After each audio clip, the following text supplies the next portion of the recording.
নিশ্চয়ই এই লাইনটাই তো আমার মতন যারা যারা আঘাত পেয়েছিল তাদের রাতে কোথাও প্লে লিস্টের মধ্যে ছিল বারবার।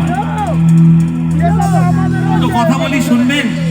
যদি বলি, আপনারা যদি পারমিশন দেন তবেই বলবো। আমরা জীবনে হেরে যাই, আমরা যখন জীবনে হেরে যাই তখন মনে রাখবেন জীবনে এই হেরে যাওয়াটার বড় দরকার আছে। দেখবেন অনেকে ওই হেরে গেলে সোশ্যাল মিডিয়া দেখতে পাবেন বিভিন্ন পোস্টে সুইসাইড করে। আমার মনে হয় সুইসাইডটাই জীবনের শেষ লক্ষ্য হওয়া উচিত নয়। দেখবেন বাঘ যখন দৌড়বে দুপা পিছিয়ে নেয়, এই পিছিয়ে নেওয়াটা কিন্তু অবজারভেশন। মনে রাখবেন হেরে গেলে আমরা একটা সময় পেলাম যে আমাদের অবজার্ভ করে নেওয়ার জন্য।